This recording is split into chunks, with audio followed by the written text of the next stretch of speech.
अमरावतीमध्ये राणा दाम्पत्यानं मंत्रिपद न मिळाल्याची खंत बोलून दाखवलेली आहे।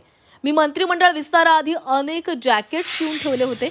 मी मंत्री होणार असा मला विश्वास होता, मात्र आता हे जॅकेट दिवाळी दसऱ्यामध्ये वापरतो अशी खंत रवी राणा यांनी बोलून दाखवली।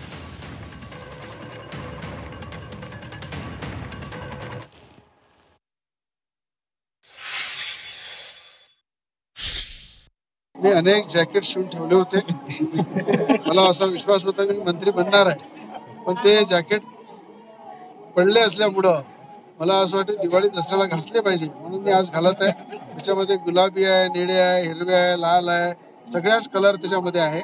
म्हणून गुलाबी जॅकेटच घातलं म्हणून अजित पवारनी घातलं म्हणून मी घातलं असं नाही आहे। अजित पवार उपमुख्यमंत्री झाले, अनेकदा मंत्री झाले, त्यांनी जॅकेट त्यांना घालावंच लागते, पण मी बनणार होतो म्हणून जॅकेट शिवले आणि तसेच पडले।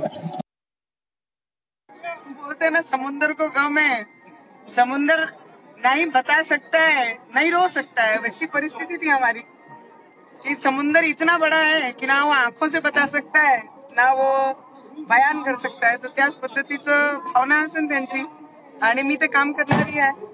त्यांचं दुःख त्यांनी सांगून दिलं की खूप सारे जॅकेट शिवले होते आणि वेळोवेळी आता एक एक म्हणून काढत आहे की शपथ नाही घेऊ शकले, तर त्याच पद्धतीने त्यांची भावना असेल। आशावादी आहात तुम्ही? हे पहा, मी कधी निराश नाही होत। माझा पराभव झाला तरी माझा झेंडा तेवढेच मजबूतीने घेऊन मी पुढे चालली आहे।